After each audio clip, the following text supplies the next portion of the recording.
Hello, welcome to audio commentary of Samurai Avenger the Blind Wolf. My name is Kurando Mitsutake.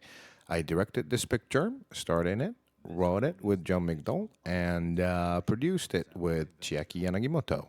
Let's take a look at the movie together, and we'll see if I can say something interesting. I'm sitting here with my producer Chiaki Yanagimoto Hello? and my co-writer, editor, and post-production supervisor John Migdal. Hello. So here we are looking at the opening disclaimer. This is totally fake. This film was never been released before.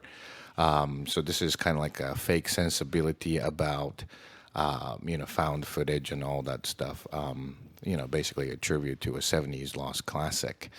Those logos are made by Nate Homan, our computer graphic, special effect, visual effects guys, and I love the logos. But anyway, here we are, opening shot of the movie. This was shot in Death Valley.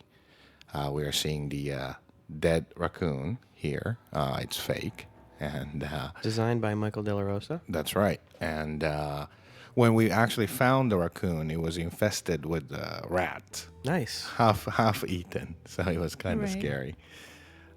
This is a location in El Mirage, and the truck was a friend of ours owned that truck. Yeah, it came to us by a friend, Bill Posley. Thank you, Bill.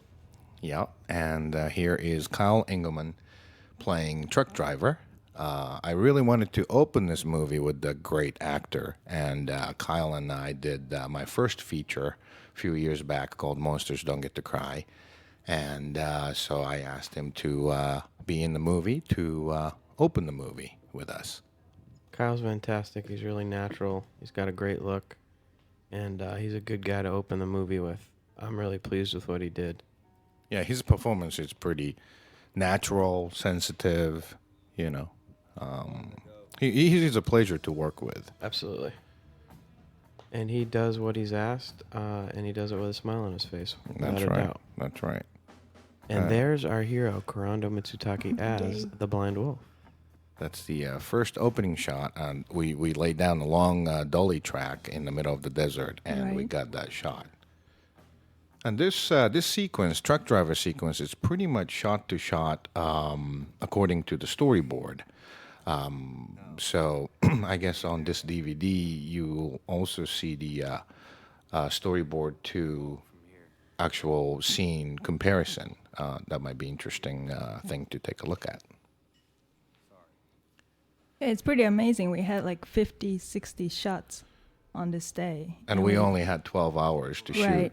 everything. Right. Everything was done with practical lighting. Obviously, the big ball of fire, the sun, comes up and goes down, and once it went down, the day was over. Right. Yep.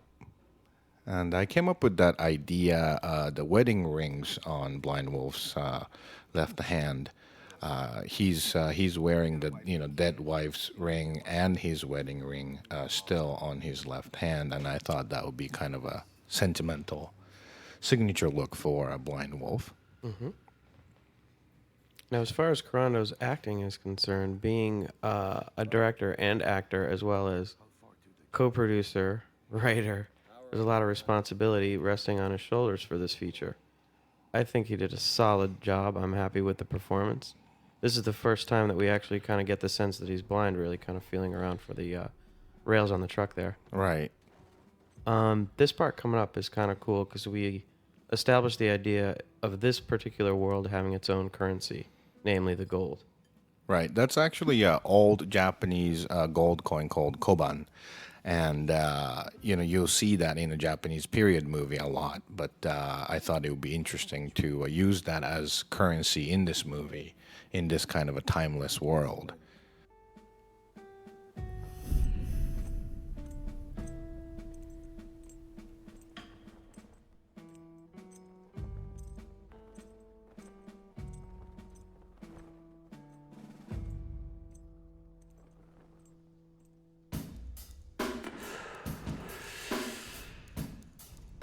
And here is our first kind of Big slow-mo moment.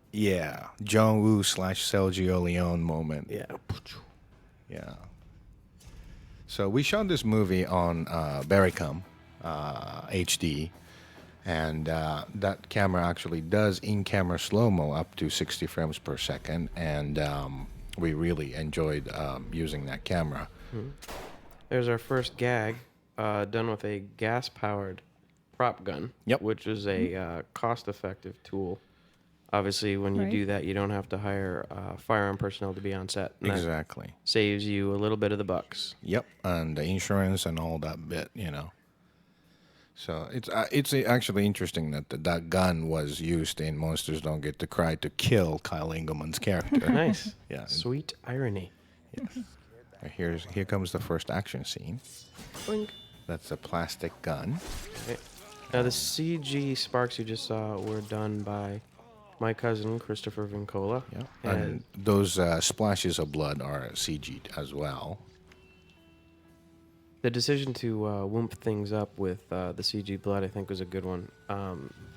Nate and Chris did an outstanding job selling our gags. Yeah. Basically, you know, like a lot of effects, as much as we can do it, we wanted to do it practically. You know, that's the 70s sensibility. Then, you know, woof that up with the CG. Yeah. You know, that's our kind of a new sensibility for the 21st century. Yeah. What's out there for me? This was a windy location. We were attacked by sandstorm Yeah, periodically sand tornadoes everywhere. everywhere. One time we were attacked by the sandstorm during the lunch hour, and everybody's food got, Right. you know, sand blasted. Silhouette with Blind Wolf holding the Juzu. Yep. And we were losing sun here, and we had to do severe color correction to match the shot as best as we could. And Thank yeah. you, Nick.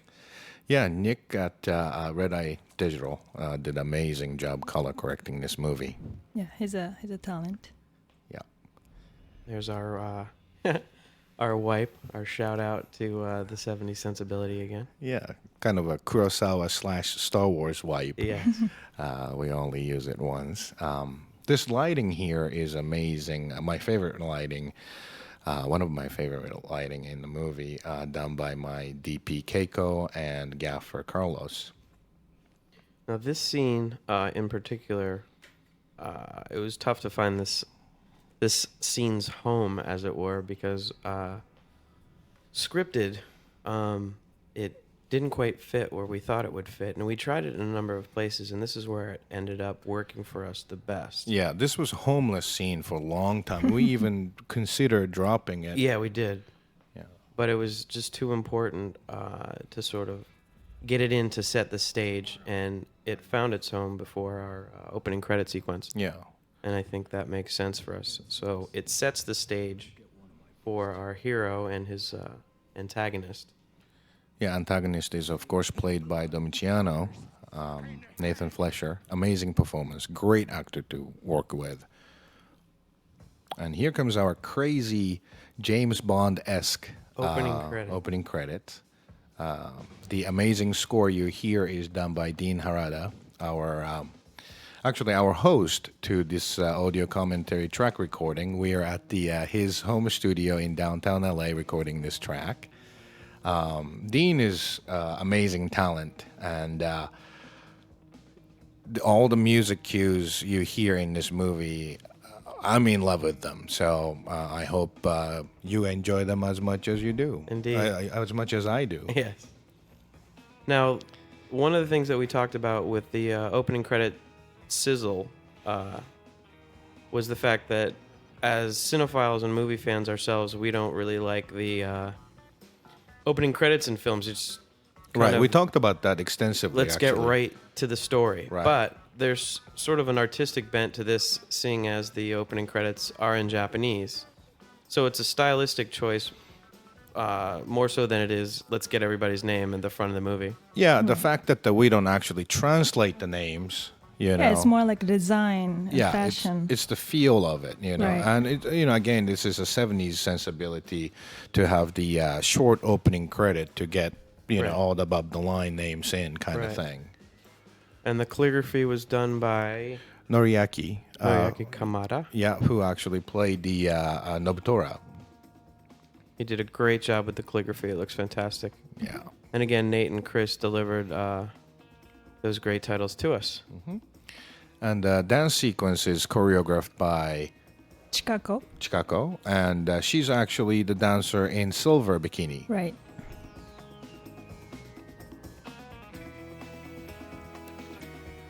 Now, one of the things that we talked about, in addition to the placement of the opening credits, was how we were going to treat Samurai Avenger the Blind Wolf as he was traveling during the sequence. Right. To sort of propel the narrative forward, even though we're looking at bikini dancers in opening credits. And it seems that our choice worked, I think, because we're seeing him travel to his next destination, which is Right. where we arrive.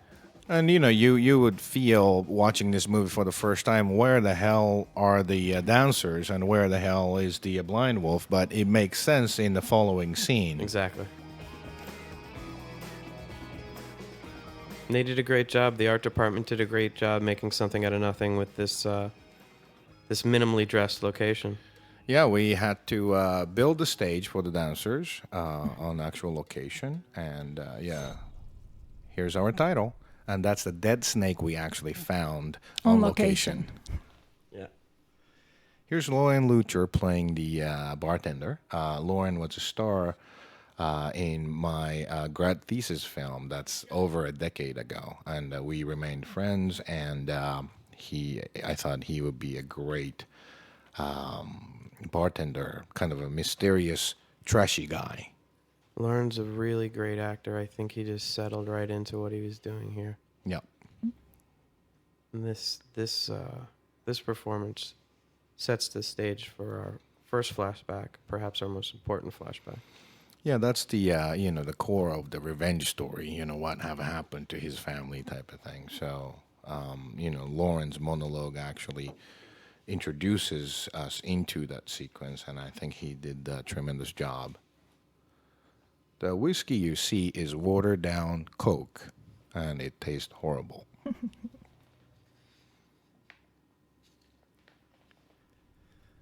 And there's the bikini dancers. Ah, They're there for a reason. it connects. This is one of my favorite line deliveries here. He nailed the voice that I personally heard in my head for this character. When we were writing this character together, we imagined Yeah. this guy would talk like this. Yeah, and he really got it. Yeah. And he just did a great job in conveying that sense of dread. And it's expository dialogue, which I think is a difficult thing to get across without sounding like I'm explaining to you what the backstory is. And he did a really good job in making it his own. Yeah. And a great operation by our camera operator, James. I love that slow push in. I call it William Friedkin zoom. And there's our first transitional element, which is a direct lift from Samurai Avenger, the short. Yeah, we did the short to raise money for this feature, and the kind of a still photo animation we created was so successful, we wanted to adapt that to our feature. Yeah, it was a crowd pleaser, apparently. Yep. And here is Megan Hallen playing Sarah, and Mia Miller playing Kelly. And who's that clean-cut Asian guy? Why, it's Kurando Mitsutake with a haircut and glasses. Here's a super mean-looking Domiciano, and we have this funky freeze frame that Right. became our sensibility. Yeah, this is the first freeze frame where we go to our narration. Curtis Buck, our narrator, did the opening narration over the disclaimer. And every time we go to a freeze frame, he gives us a little insight into what exactly is going on. Right. And he did a great job delivering those lines. I think he has a really sort of deadpan, industrial kind of delivery, corporate, instructional video, yeah. which works for me. Yeah. I hope it works for everybody else. And there's little Kelly. Oh, that's a shot to the face. This scene, this scene was really difficult. Oh, here comes the hit to the That was a little girl. dummy. Yeah, That that's was not a dummy. kid actor. Right. It was a really sensitive sequence to shoot. Of course, all the violence and nudity and all those horrible things you see on this sequence, of course, we couldn't and we didn't want to shoot it in front of minor. Right, so we shot it on the clothes set. Yeah. And Mia Miller, Right. the underage actor, wasn't around. Essentially, her sequences were inserted onto this sequence. Right. That's my wife Jackie's Mustang. Just a little shout out to my wife Jackie. Thanks for the car. We're not plugging any particular car company No, on absolutely this not. movie. It just happened to be the car in the driveway that we could share with the movie. Domiciano and Megan, of course, they had a hard time shooting this sequence, but they, understood the importance of this sequence, and they gave 120% to Yeah, performances. they did an here. amazing job. And the That's a fake ear done by Michael De Rosa, our special effects makeup artist. yes, Great Another job. piece of flesh that looks real. the fake ear actually had the earring on it, and the earring went missing. Hope Domiciano didn't swallow it. It's our first 8mm Psycho Nathan Fleischer shot. Right. I came up with this sensibility, like whenever Nathan goes really crazy and evil, we switch to the ultra wide angle lens. Here comes the prop gun. Yep, that's the evil World War II Germany gun. Yeah. What is that? It's not a Luger. It's a Mauser. Mauser. Yeah. And this is really kind of a sensitive moment. The horror sound effects disappears, and Dean's beautiful kind of a sad, sentimental music remains, and Sarah mouthed the Save Kelly, and I love you here. And, basically she just accepted her fate, and she's getting ready to be killed. There's the big CG. Yeah, CG blood. With And, the scratch overlay, which is the sensibility of the really graphic nature of certain scenes, as we said in the disclaimer, are now put back in the film. yeah. And those are the 2-frame, flashback within flashback kind of thing. We really wanted to, John and I talked extensively about 70s sensibility of editing. And, like some of the Sam Peckinpah film and stuff, they do flash forward and flash back and, Within the same sequence, we bounce around a little bit. yeah. So we wanted to adapt that sensibility. And I think we are pretty successful with that. I got a haircut and shaved my beard off for the last 2 days of production. Yeah, it was funny. Nobody recognized him. No one recognized me. Actually, one of the actors, I'm not going to say who, but... Thought he- I was PA. Right, he asked you for a car parking place. Yeah, where's the parking with the attitude? But yeah, this was shot in last 2 days of the production because of that haircut. Yeah, No turning back for Blind Wolf reshoots after this. Right. that's right. If I put my eye on her, you will spare her. Coming up on another of Michael Del Rosa's great. I don't think Michael Del Rosa slept more than 2 hours through the course of shooting. He did such great work. Yeah, he had about 50, things to do on this movie. Lots of gags, little money, and he just did such a wonderful job. That's the dummy head. I had to do the live cast of my head, which is a really weird experience in itself. As the silicone hardens, it feels like it's sucking onto your head, and if you're claustrophobic, it's a weird experience. But the eye poking scene, I want it as graphic as possible to sell this world of Blind Wolf, and essentially this is the birth of Blind Wolf.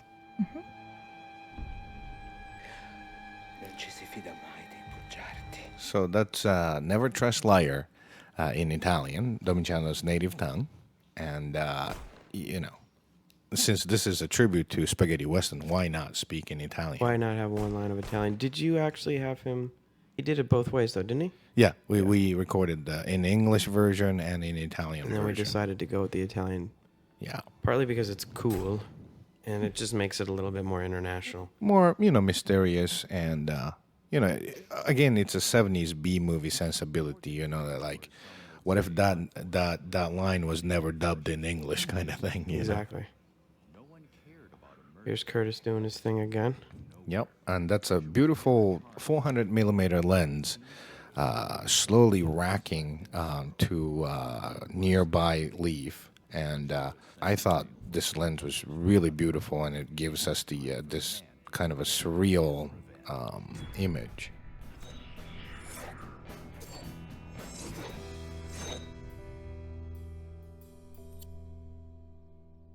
And a single tear falling down on the wedding ring. Yes, and here is the nice crack. Yeah. And the sword gets stolen. That's a classic moment for a blind swordsman movie.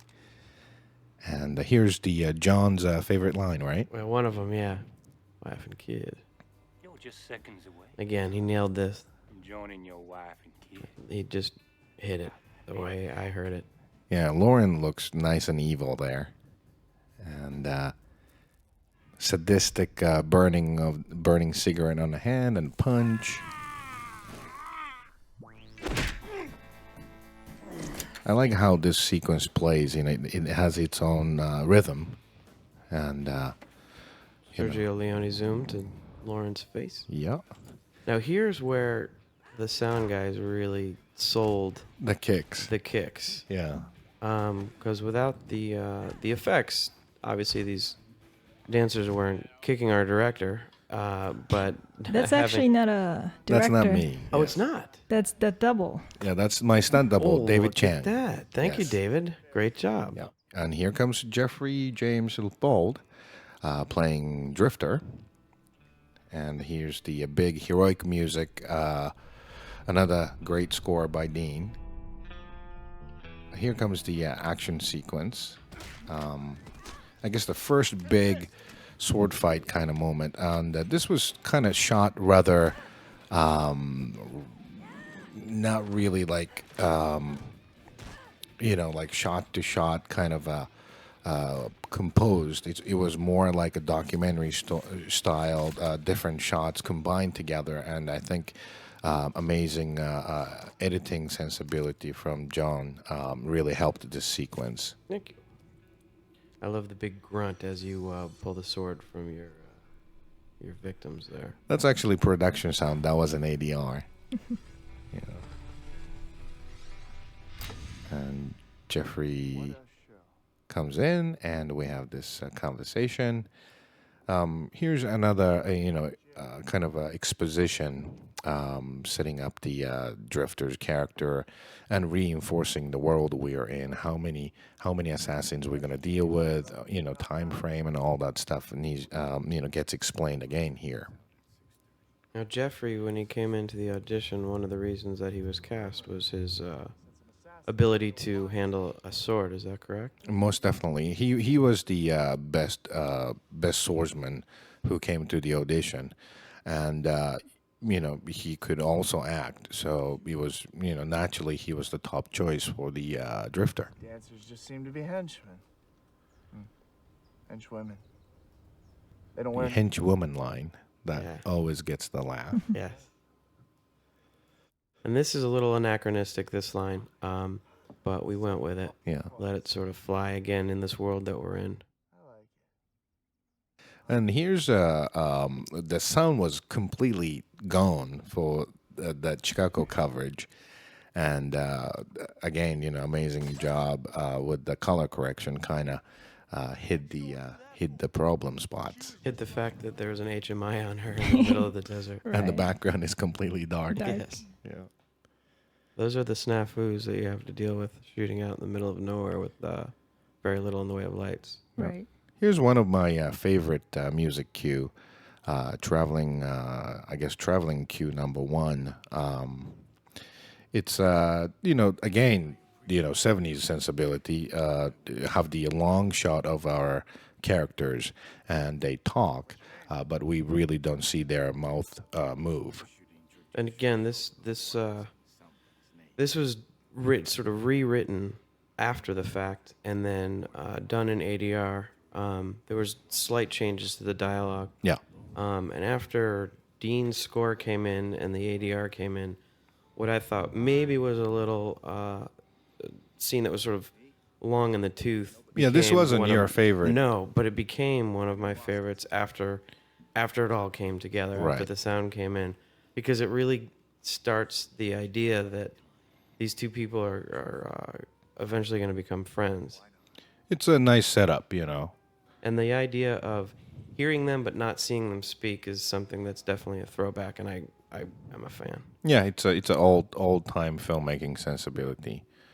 Here comes Mariko Denda playing hypnotist.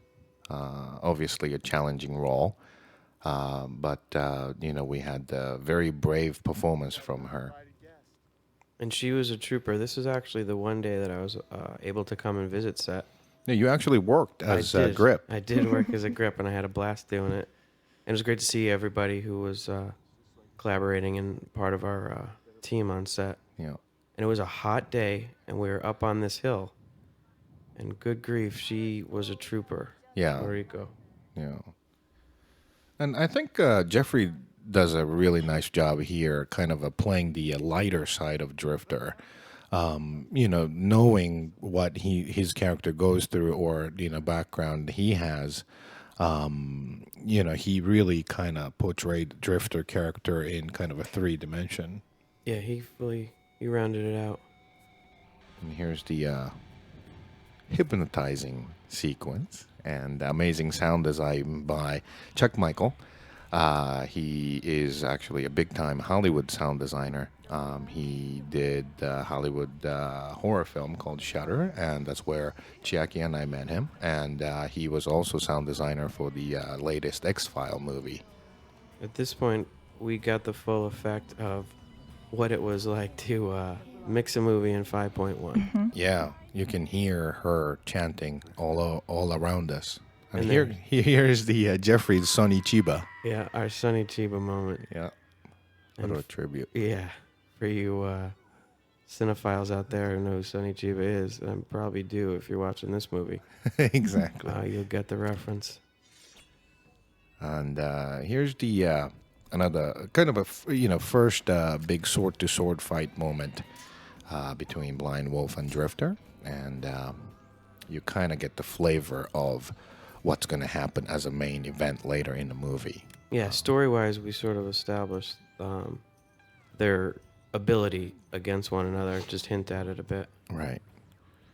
And here, when I actually threw the Seath towards the camera, and one time Seath almost hit the camera, but it was caught by By our a second AC, AC, yeah. second AC Lewis, Thank Caught it. God. and saved the camera. The expensive camera. To strike your opponent without killing or wounding him. Minouchi is a real technique for the samurai fighting, and they use the dull side of the sword to just, knock out somebody. And that's rarely seen in, American movies, and I wanted to definitely have that in for this movie. And we wanted to explain it a bit with the VO by Curtis. Yeah, I thought it would be interesting information for the audience to know. And we wanted to be just a little hokey, but not over the top hokey. It's, again, sort of an explanation that adds to the flavor of the film. Mm-hmm. And here's this circling each other before the duel kind of thing you see again later in the movie. This sensibility also gets explained later by Curtis during the main event Drifter versus Blind Wolf sequence. Mariko's actually wearing this high heel boots, and she had to run and do the action with me and stuff like that. So she definitely was a trooper. Another CG blood moment combined with a practical effect. And here is the Little Elvis kick. Elvis kick and another arm chop.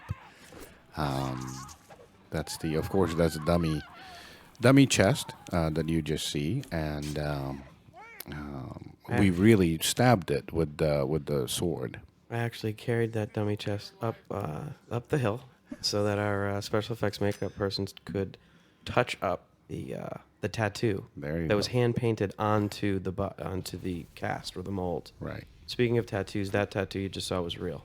Yep. That's definitely a real tattoo. It's if you see it in person, it's a work of art. It's beautiful. And that's Mariko Denda playing a hypnotist mother. There's a tattoo hero Yep. shot right there. Now this is again an area where Chuck and Jason, our sound people, really dealt with production audio and made ADR work. Because this audio, there was cars, and this was one of the loudest locations, if I'm not mistaken. Yeah, this location was right next to the big street. Mm-hmm. So the traffic was bad, but we recorded anyway, but the ADR really worked. Yeah. Hide Imura is playing the hypnotist father. Very nice guy. It wasn't the father originally in the script, Originally, right? he was a master. That's right. But we changed it to father to make it more fucked up. Twisted. Yeah. 剣のみに切るんだ I love that intense look from Mariko. On He that was, sequence. Yeah. The two of them worked so great. Yeah. Yeah. And again, tough. It's a tough scene to do, for two actors. Exactly. The tattoo makeup you see on Mariko's chest is actually the photocopy of Hide's tattoo on his back, and that was laser printed and pasted onto her chest. Not alive. May honor and strength. This is, as Kurando and I have come to call it, some serious Bushido shit right here. That's right. Yeah. Biting off the tongue to end one's life. I guess that's very Japanese, and I wanted to definitely include that for this movie. And as John said, this is the heavy-duty Bushido shit.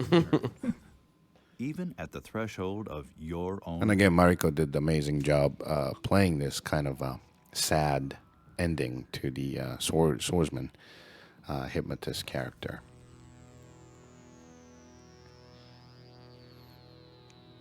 And I thought, Blind Wolf should explain the fact that she took her own life by biting off her tongue to reinforce the idea, for the especially for the Western audience Anyone in my way die who might not be familiar with that ritual or that sensibility, that method of committing suicide. I personally have never seen it myself, so I would be that audience, I suppose.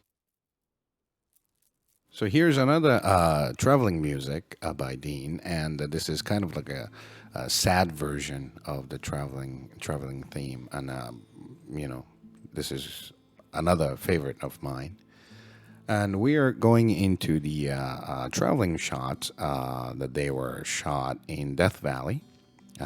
This beautiful, gorgeous scenery you see is in Death Valley, California. And we had the severe limitation how many crews we can bring, right, Chiaki? Right, we couldn't bring more than 5 or 6 because of the monitoring issue. Right, because it'll cost us. Right, it will cost us if we bring more than 6 people. So we limited to Kurando and our DP Keiko, me as a producer, and one assistant, and camera operator James, and the drifter. Yeah, and Jeffrey, yeah.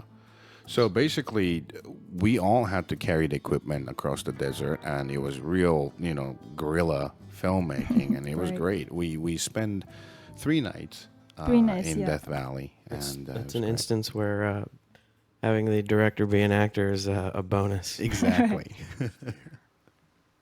Some old geezer We are entering the Old Man sequence, one of my favorite villain character.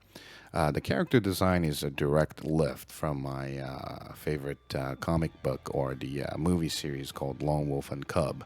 Yagyu Retsudo is the ultimate villain in that series, and this silver hair, silver beard with the eye patch, that's that villain's look, and I love that character, and I wanted to pay the homage to. So you see the kind of a similarity there. Bone crunching stretch Yeah. and zoom zoom.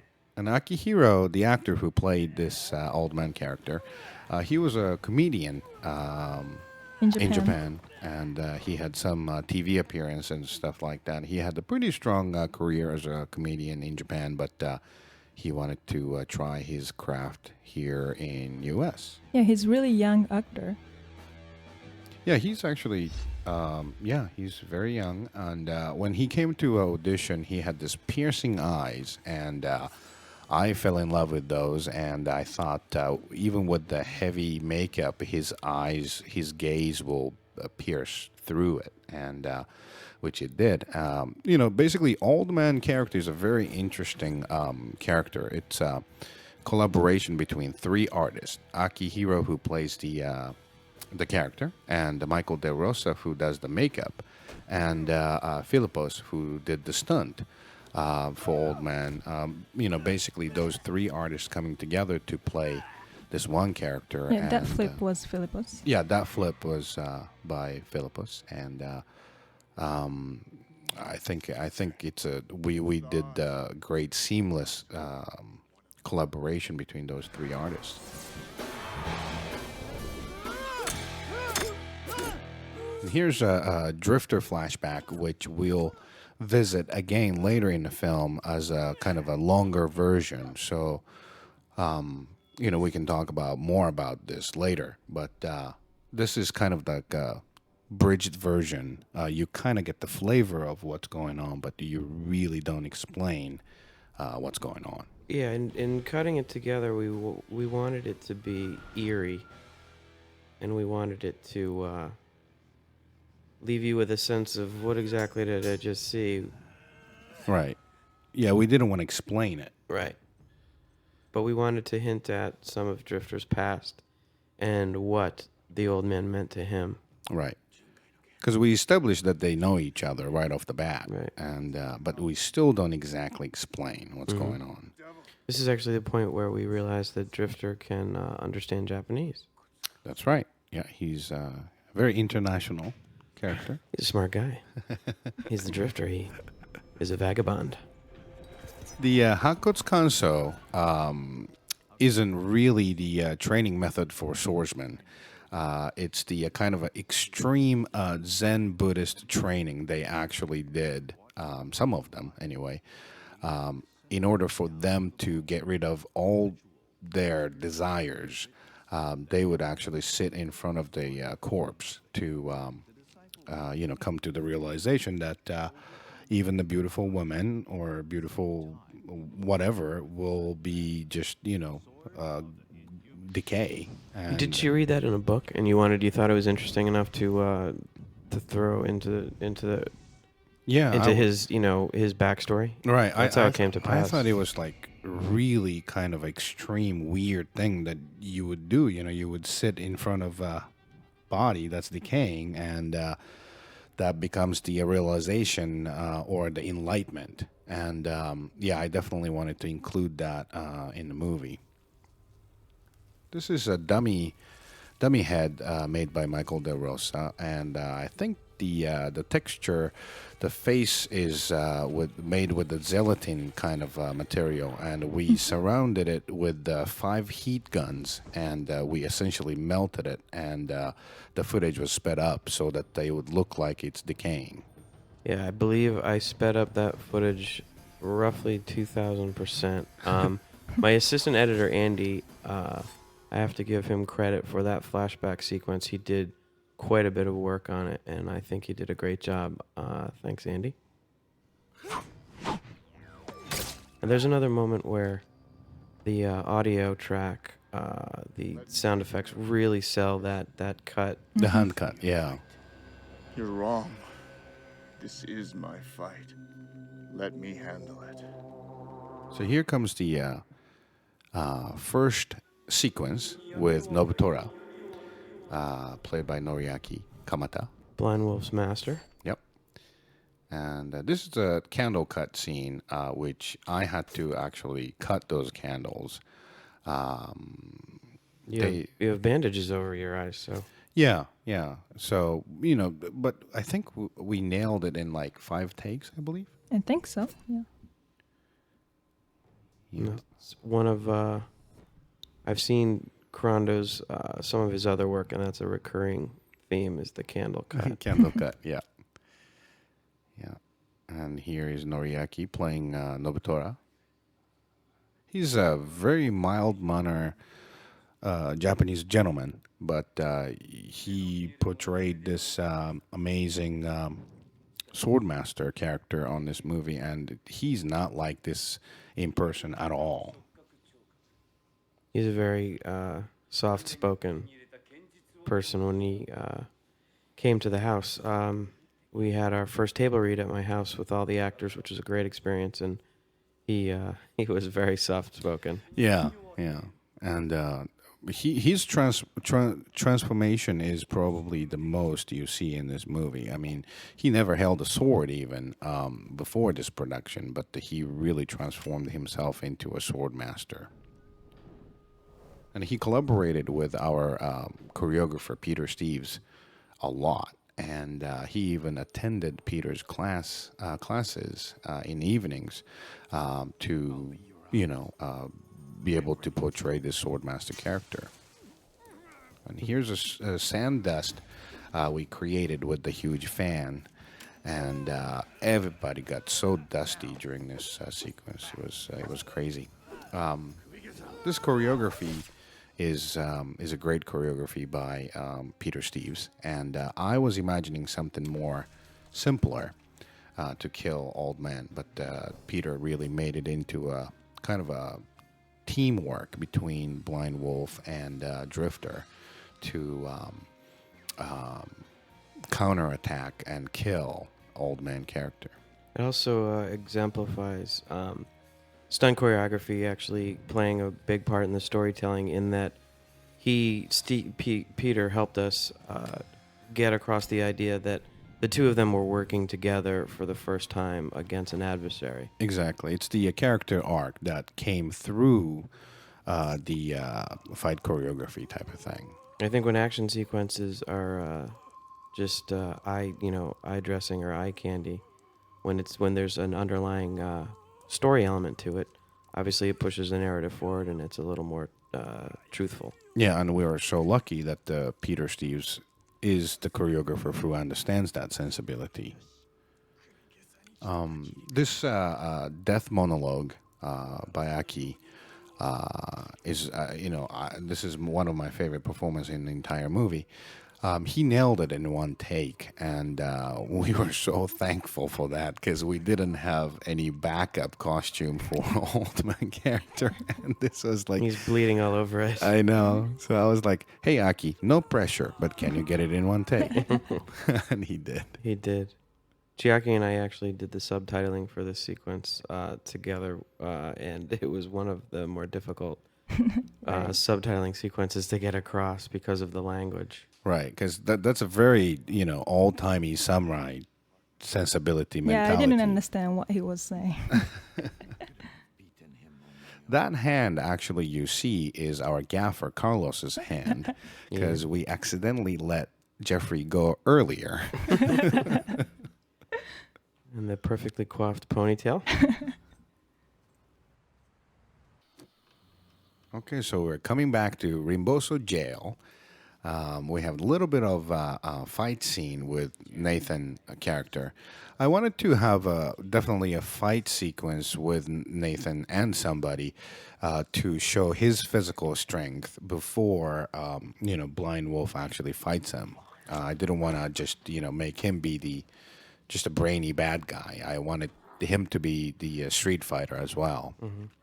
This is also where I got to have some fun with the ninja class line that we threw around in my living room when we were literally pitching ideas to each other and coming Yeah. up with the. It's classic. I It's love fun, it. yeah. Yeah, ninja school bullshit. Yeah, Yeah. it's great.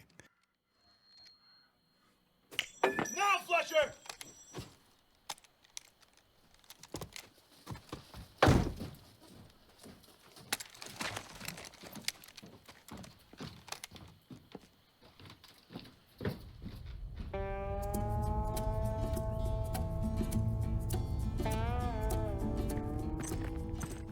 And here's more shots from Death Valley.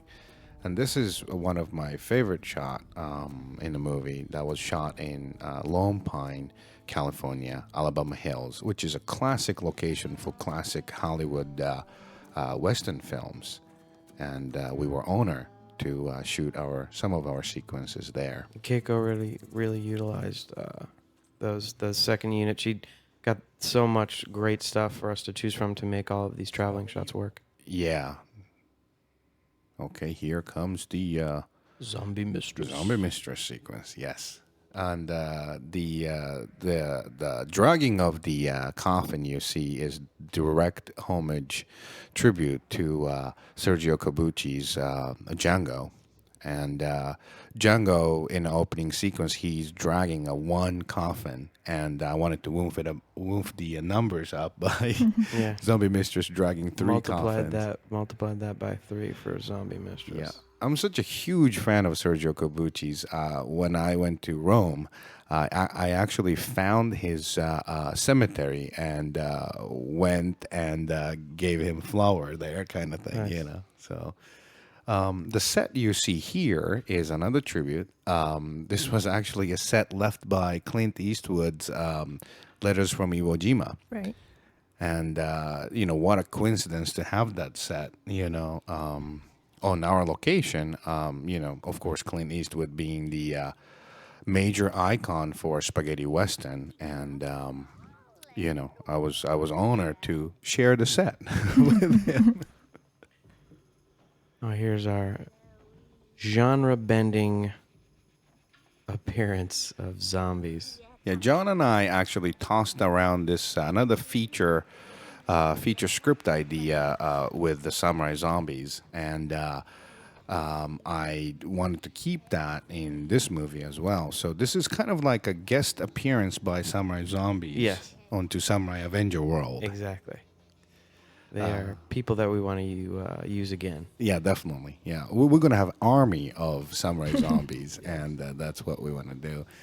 The three zombies you see, the first zombie in the heavy duty armor, which was rental from Warner Brothers Studio from Last Samurai, and we had to pay how much deposit, Chiaki? 24,000. $24,000 like that deposit for the to Warner deposit. Brothers to rent that. Just to rent that costume. armor. And Yeah. my understanding is that they actually had to cash the check. So Yes. Right. we didn't get that money back. That we would have been in kind of bad shape Yeah. in the budget department. Exactly. Yeah, so we were super extra careful on set on these days. The Jeffrey really wanted to use nunchucks here for this sequence, and I think it came out rather interesting. Like we have the sword battles, but we introduce more kind of a kung fu flavor here, and it actually works out. I like the way that it came together. Yeah. And it sells his abilities as well. Right. The zombie number one in heavy armor is Lance Massa. He's a stunt person from Japan, and he did a great job performing the samurai zombie. Second zombie is a student of Peter Steves, and his name is Gus, and he did a wonderful job. I don't sense their menace. Swords. It gives them their power. All right, so the third zombie was played by Taka. He was my assistant on set, and he's the unsung hero production assistant throughout this project. Here's the 360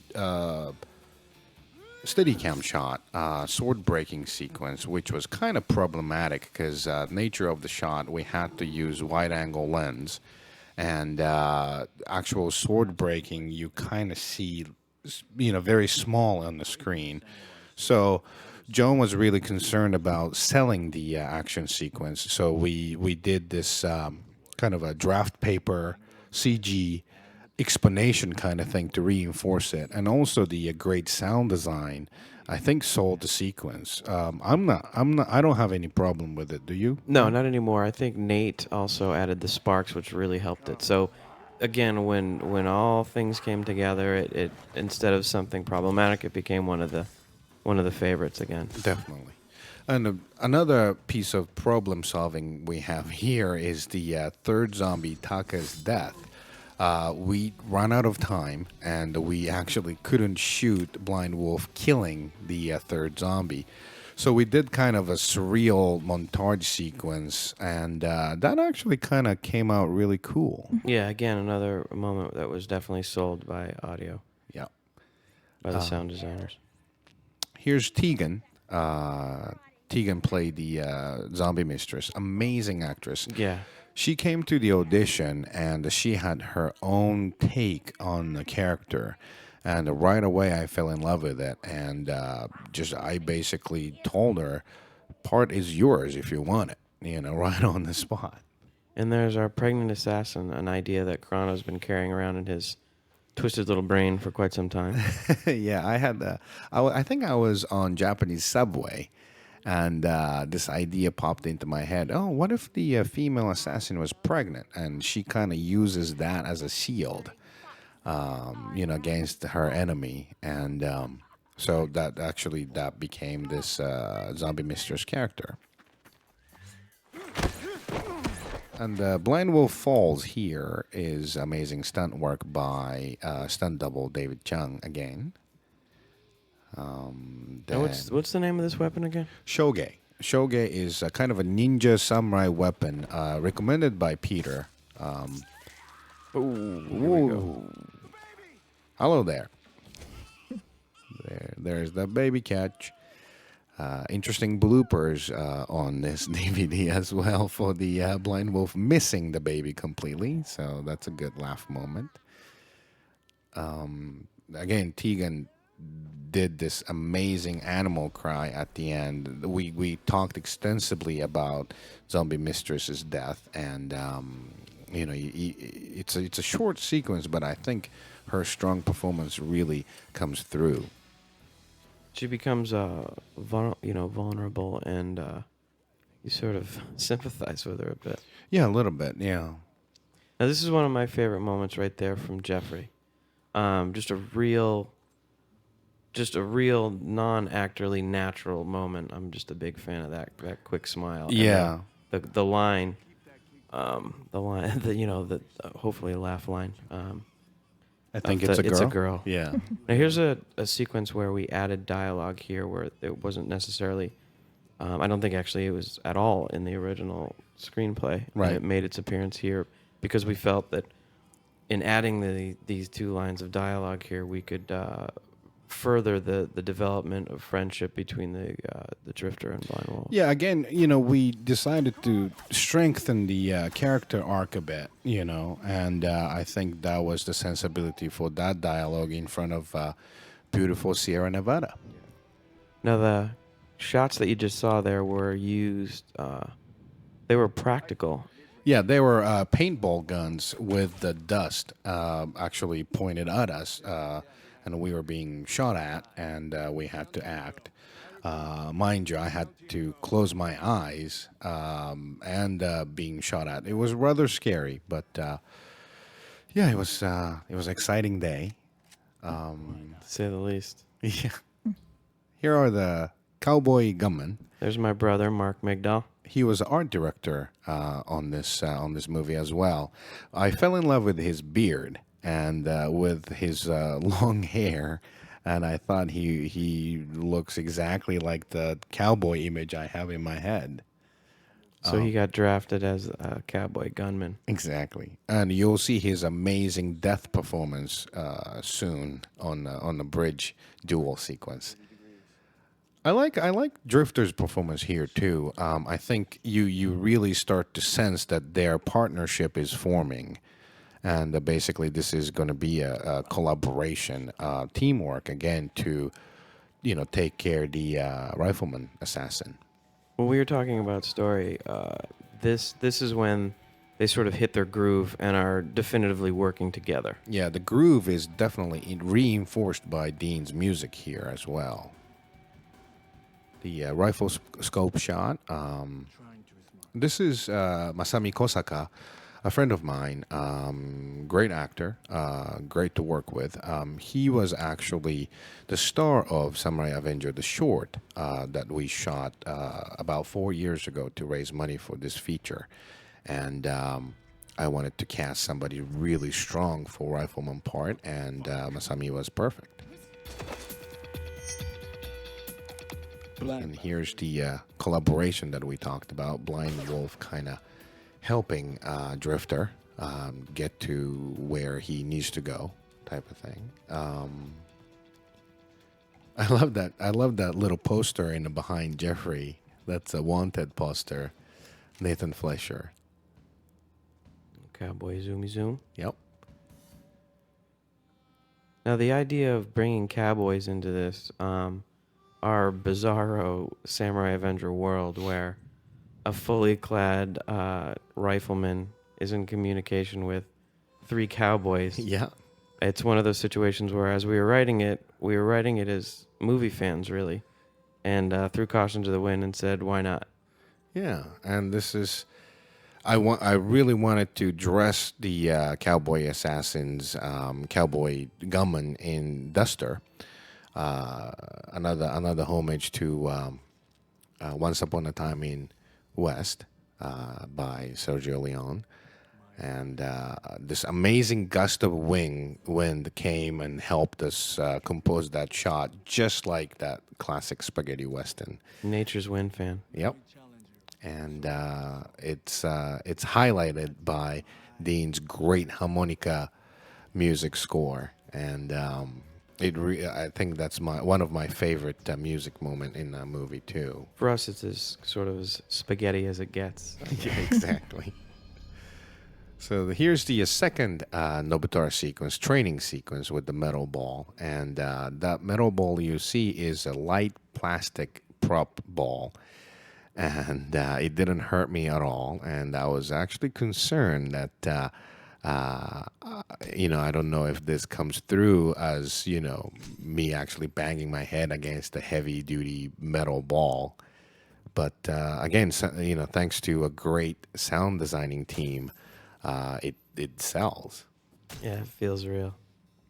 And if it was real, it certainly would have affected your directing skills for the rest of the picture. Exactly. Actually, when we were working on this sequence, in the edit, I wanted to drop it, actually, because I thought it slowed down the action on the bridge. And this is one of those times where Chiaki Kurando and I went outside and sort of hashed out our reasoning why maybe it could go or maybe it could stay. And then ultimately, sort of the rule of threes, it figures into his character arc. Yeah, we couldn't drop this to build the Nobutora arc. Here comes the bullet split And baby toss. and the baby toss sequence. This is definitely kind of a money sequence in the movie. Amazing CG bullet by Chris Vincola here, and we actually shot the sequence in slow motion, 60 frames per second, and it was operated on Steadicam. And Chris's partner Nate actually came to the set, and he kind of supervised the composition and everything for the CG work, and it came out really beautifully. All these cowboy costume, amazing cowboy costume, were a rental, so we couldn't actually put actual blood on it. That's why you see the CG blood on them, but it works. Like, it's like a real. Yeah, it looks good. And Mark, again, sold that bullet hit from years and years of practice in the backyard playing guns. Here's Dean Simone's death.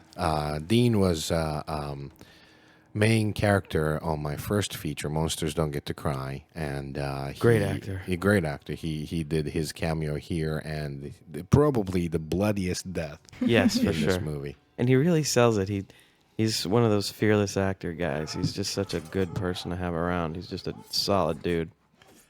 Here's the drifter versus rifleman duel, sword duel. This is kind of like a classic, most classic samurai against samurai duel we have in the movie. Masami and Jeffrey being the two most physical actors on set. I think they really sold this sequence. Yeah, they're big boys. They're big muscular guys. Yeah, heavyweights. Yeah, and they're going at it pretty good. And an interesting trivia is they are actually in real life rivals. They actually went for a drifter role. Yes, they did. They both auditioned for it. So, Tough decision. like Masami had some feeling towards Jeffrey, who actually got the drifter role, and yada yada yada. I think that really plays into this scene nicely. That's good stuff. Little method. Yes. And this, we really lucked down on this location too. The second floor of the shack, we were able to light it like how we wanted and stuff like that. So we, it's kind of a rare to have samurai sword duel in interior of a building, and I think we were able to compose a really interesting sequence there. Thanks to Chiaki's hard work and your hard work, all the location scouting and all the visits. You definitely got a lot of bang for your buck for these locations, I think. What was that location called? Wheeler's Ranch, Okay. the rifleman's shack. That was a great location. Right. Which was utilized in a number of different ways, actually. Yeah, Wheeler's Ranch was for a hypnotist scene, zombie mistress scene, rifleman scene, a lot of scenes. Yeah. That running across the desert is in Death Valley, and that's absolutely my favorite shot in the movie. Why is that? Oh, just great look. It really symbolizes the friendship, and the whole feel of the movie is kind of summed up in that one sequence. Them running together. Yeah. This is, for me, actually, one of my favorite moments from you as an actor. Oh, thank you. You're welcome. I think you show the softer side of the blind wolf. And this is really the only soft side we see. Yeah, this and the following scene, I've made you wait too long scene, and this goodbye child. I was conscious about this is probably the big dip onto the character arc for Blind Wolf. Now, great find here for the van, and great, fortunate cameo Yeah. from Amanda Plummer. Amanda Plummer. She and I became friends in Yubari Film Festival in Japan. We met there 3 years ago, I believe, and she was living in New York at the time. We were talking in Yubari and stuff. We became friends, and she actually moved to LA 2 years ago, and we started to hang out. And I told her that I'm doing this samurai movie, and she was like, "Wow, can I be in it?" And I said, "Of course, please." And there she was. She actually spent some time with us while we were editing, and she was a great person to have around. She visited us at John's editing suite. Yeah. And as an editor, I have to mention that, and writer, that the way she delivered those lines, she didn't deliver them the same way, and they were all great, every single take of hers. Yeah. So here was the kind of the most sensitive performance, if you would, from Blind Wolf. I've made you wait too long line. Here is the great sunset shot done by James and Keiko. This silhouette, beautiful shot with the zoom. That's definitely that's a great bridge between this scene and Kagebara scene, which follows later in the movie. This is one of my, this is where Jeff really shines for me, at the tree. Baby's life. And I was wrong to sacrifice its life for my revenge. Yeah, this is another sensitive part of our movie. Blind Wolf's character arc really coming to kind of, I wanted to make the blind wolf transition from a killing machine to human, and that's what it is. And the drifter actually, hinting what he's done or he's going to do. Yeah, he sort of has a little struggle moment there. Yeah, You can great see it in his performance. face. Yeah, Yeah. great performance by Jeff. And great, again, great ADR, the way they put that in to change the sex of the baby. Yep.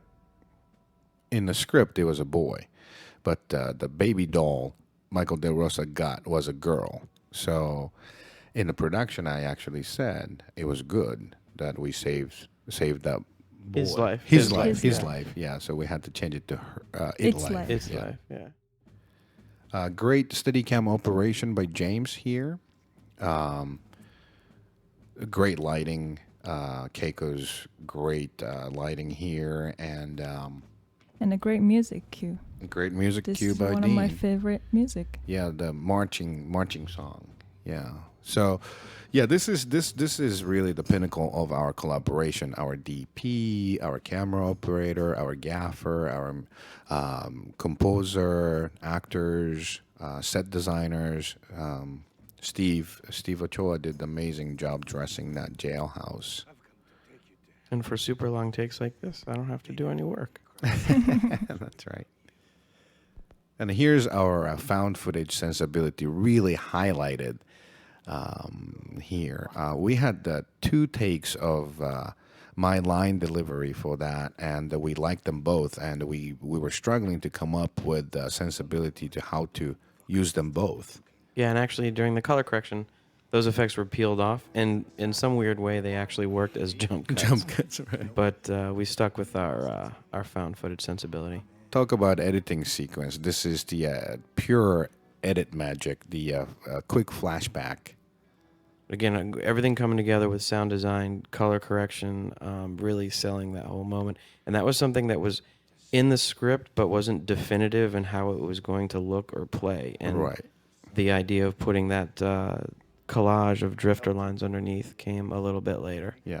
And I think it came out pretty cool.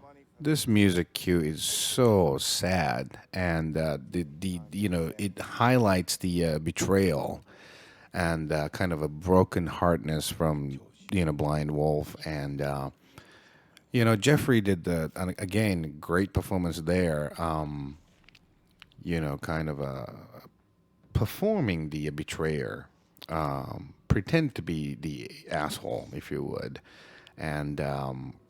I think this again this kind of this movie going into the main event, it's really accelerating in the right pace, right rate. We'll zoom out. Zoom out. Now, Spaghetti zoom. this is one of those things where we let this, again, using the 70s sensibility, where this is sort of a breath moment here. The big showdown. Yeah, we anticipate. We we wait for what's going to happen. And this is again, we were at SOS Filmworks. This place, this location doubled as many different locations, but. I didn't personally see this, but I guess there was a rattlesnake on this location, and Jeffrey found it, and they were excited about it. They move slowly to anticipate their opponent's strategy. Curtis? Yeah, great voice, highlighting the moment. Yeah, we like Curtis. He was great at the table read and rather entertaining with all of the Japanese words he had to learn for this movie. This is I think, the pinnacle of color correction. We did the blood that we spew out stays red, and the rest of the sequence Stays black and white. Yeah, it's great. Now, this sensibility here is something that I became a fan of in learning about the samurai movie sensibility, in that we see The simulation. the simulated fight in each samurai's head. Right. So finally, the duel starts, and kind of like a highlight moment of the one last time we see their signature seething, and that highlighted with the great cinematography by Keiko and great music cue from Dean. And again, amazing performance by Domiciano. Yeah, just bringing it to the table strong with his accent and his whole anticipation, enjoying the moment. Get laid. That I always love that sequence. Okay, so here's the changing of the slide of the hand kind of thing happens, and we go into this montage sequence of Juzu cut, and the Juzu breaks, and Blind Wolf slips on it, and that's kind of my Brian De Palma shot, Juzu falling down onto the ground. Slow motion. Yep. We had to come up with a solution for that sequence because our Juzu cut didn't exactly come out the way that we wanted it to, so we had to kind of dice things up and come up with a sensibility that, again, when color correction and sound design came together, it all sort of made it work. And there's another 8mm shot of Nathan Flesher. The big blood gag here, another amazing work by Michael De Rosa. My real left arm was actually bounded in my back, and the fake arm from the shoulder with the blood pump was attached to my body, and it was a fire extinguisher strength blood spew out. We went through about how many gallons of We blood? went through 30 gallons of blood. 30 gallons of blood on this production. That I actually had to catch Drifter's blade with my hand. Granted, I had the gloves on, but Jeff was a pretty strong guy. My hand was hurting after that. But that blood is fake. Thank God it's fake. Right. Actually, there was a number of takes there, so probably, yeah. Oh, yeah. Here. It was kind of bruised. And here is definitely, I guess I'm saying this over and over, but this is really one of my favorite sequence of the movie, Nobutora's death. You will get to the Nobutora's death monologue here soon, but when I actually heard the music cue for that scene first time at the Dean studio, I actually teared up and kind of actually cried. So it's that I'm in love with that score, and also Nobutora's performance. Amazing performance. Again, we had such talented cast members.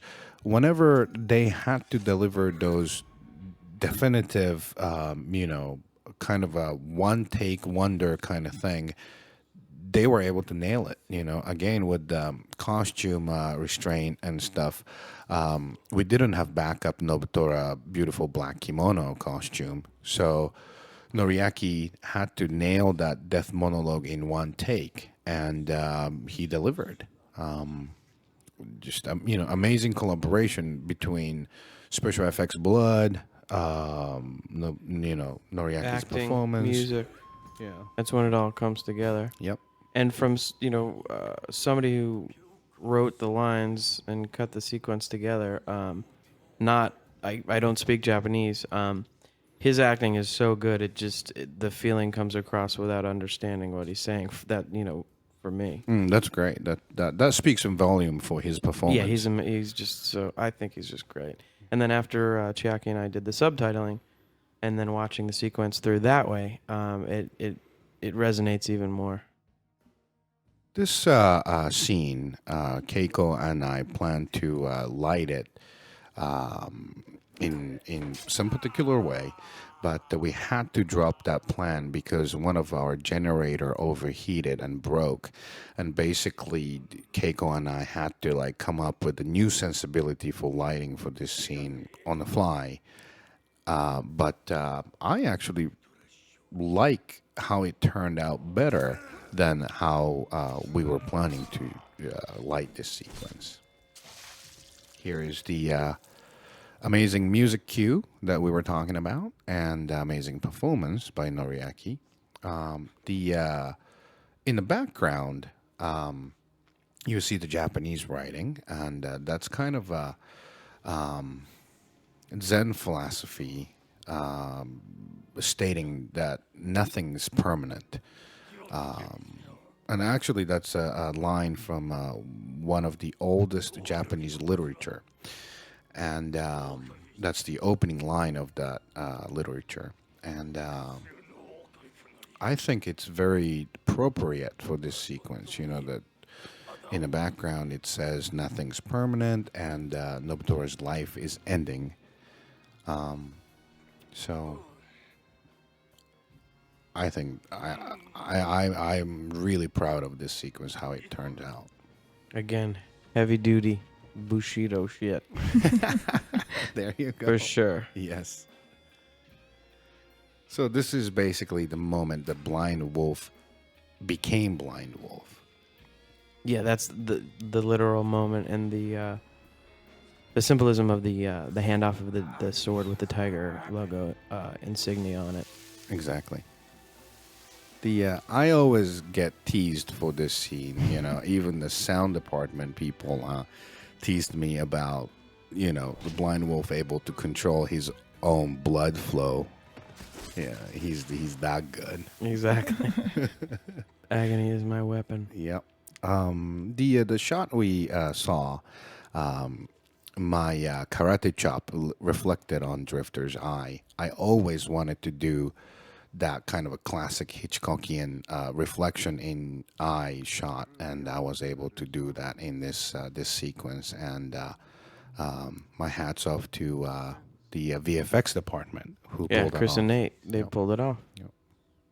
They pulled everything off. They did. Yeah, everything even that we asked even the them. wire removal Yeah. that they are not specialized in, they definitely pulled it off. Yeah. Here's the reveal of Big Secret, Kagebara, that Drifter performed after he gave baby to Amanda Plummer. And we will go into the explanation of that soon. But Kagebara is done to make amends for the injustice that a warrior's force. Jeffrey had a hard time performing that monologue because his leather pants was soaked with the blood, and it was really like getting tighter and tighter on his legs and butt and everywhere. And you know, he had to really concentrate on that death monologue, so he had a hard time, but I think he pulled it off really nicely there. This beautiful sun shot with the flower was shot during the second unit shot in Death Valley. We actually propped the flower up on C-stand and shot that. And here comes the probably one of the most graphic harakiri sequence in the history of cinema. Probably next to Yukio Mishima's Patriotism, this is the most graphic harakiri sequence, to my knowledge.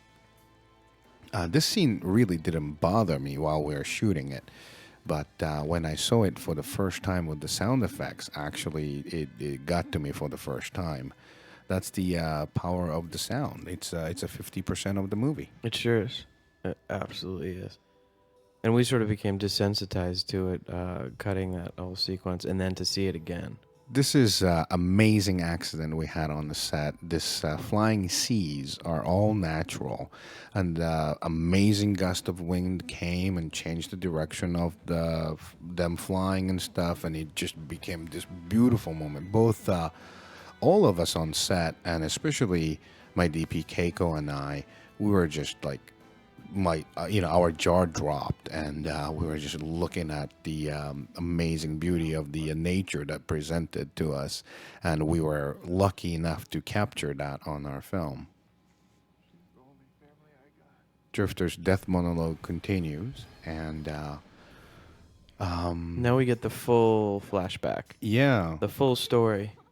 the Jennifer, the sister to Drifter, and the history behind Old Man and Drifter, and also Nathan Fletcher actually factors into this sequence.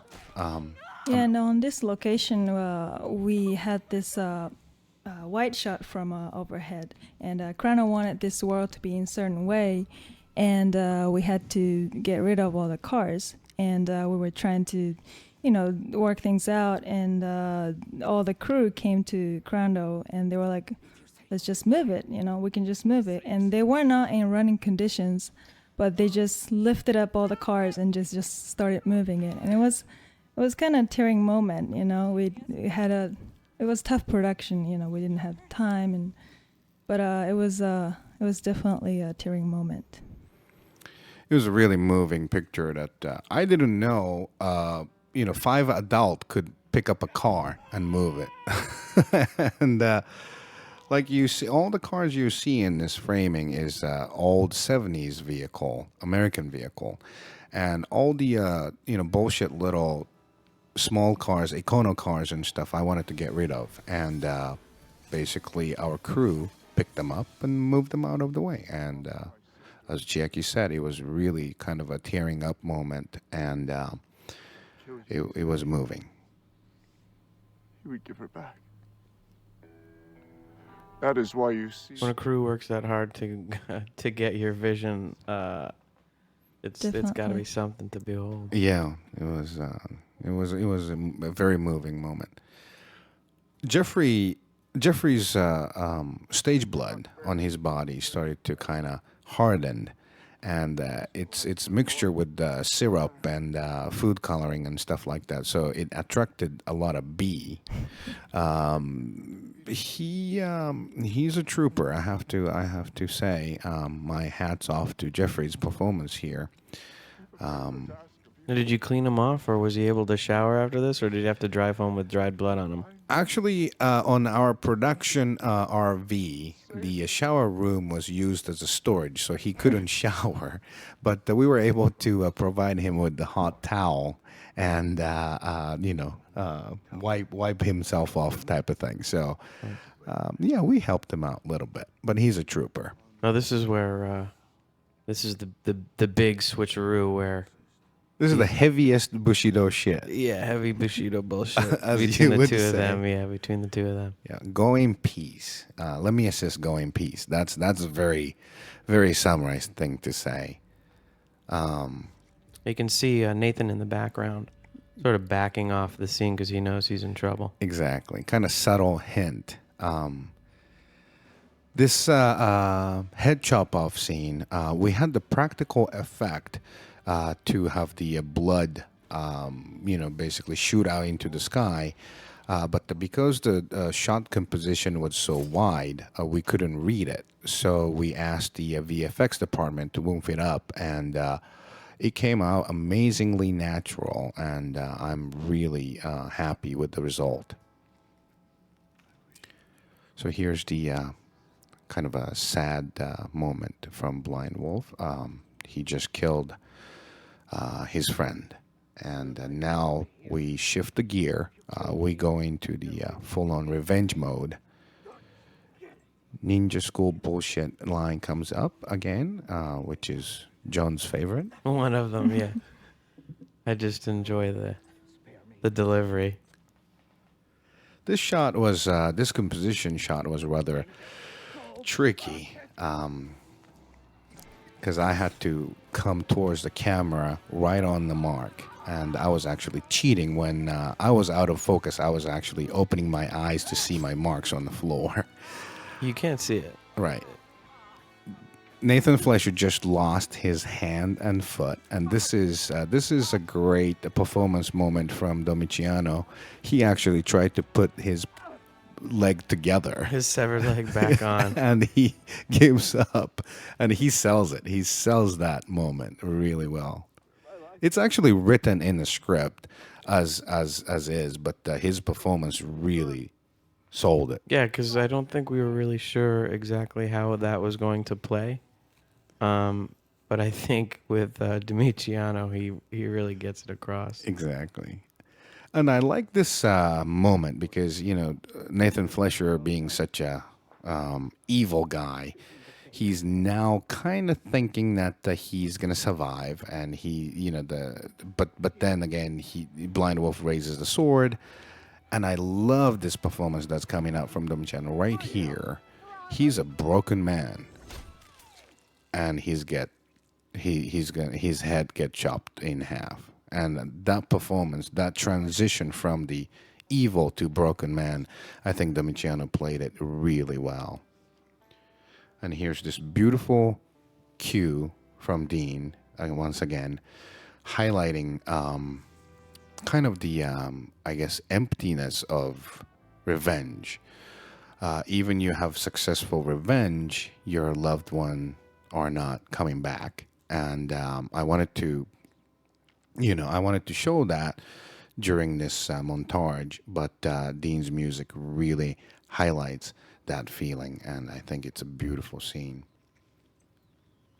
The poncho that you're wearing, I meant to ask you earlier.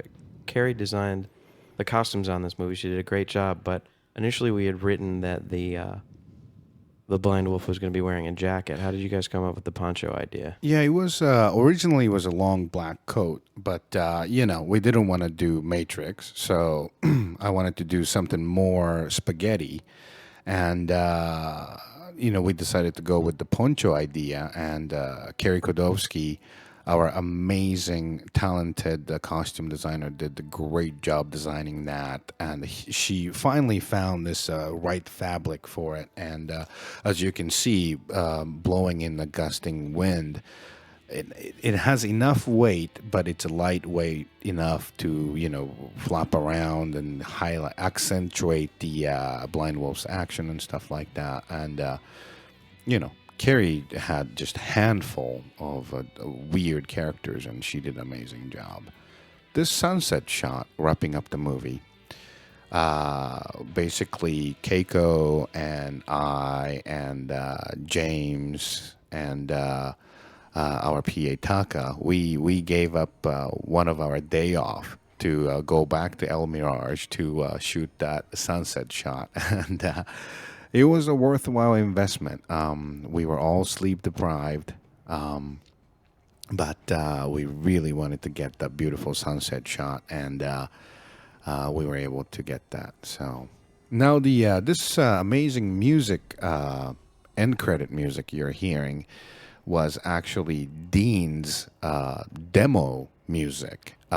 We talked about the story, and even before we shot the movie, Dean actually composed that music, and he played it for me on our second meeting, and I fell in love with it. And I was like, wow, please score my movie, and that's how our collaboration started. But I didn't have any doubt whatsoever that our collaboration is going to be beautiful after hearing this music. And since I love this cue so much, I asked the Dean, can we use that music for actually the end credit? And he had some reservation about it, but we decided to go with kind of a music score collage idea on the back end, because the music itself is 2 minutes long and the credit is 4 minutes long. So